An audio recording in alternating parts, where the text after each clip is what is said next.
বাংলাদেশ দল টি-20তে কতটা দুর্বল আর অসহায় এমন প্রশ্নের উত্তর পেতে আপনাকে খুব বেশি দূরে যেতে হবে না।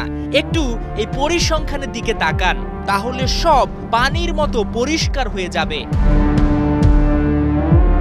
কখনো 4, কখনো 2 কিংবা 1, হয়তো কালে ভদ্রে 40।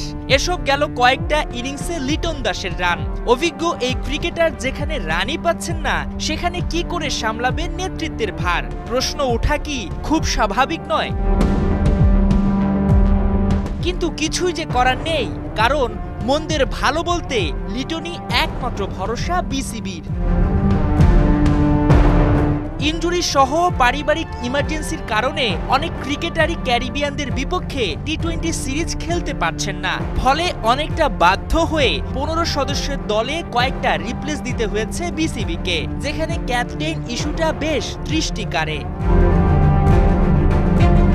গেল 1 বছরে 19 ম্যাচ খেলে মাত্র 20 গড়ে 333 রান লিটনের অ্যাকাউন্টে। ব্যাটিং করেছেন মাত্র 104 স্ট্রাইক রেটে।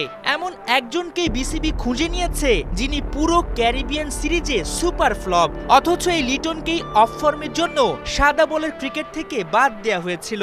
আর এখন সেই লিটনেই শেষ ভরসা।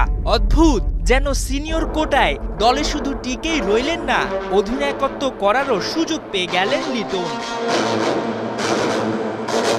বাংলাদেশ দল কেন টি-20তে পিছিয়ে, এর উত্তর বুঝতে হলে বলতে হয় এত বছরেও বিসিবি একজন লিটনের বিকল্প বের করতে ব্যর্থ।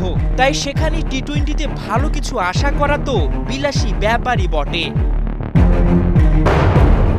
এখন দেখার বিষয়, একদিকে উইকেট কিপিং, সেই সঙ্গে অফ ফর্মের বৃত্ত, এসব সামলে কিভাবে নেতৃত্বের ভার সামলান লিটন।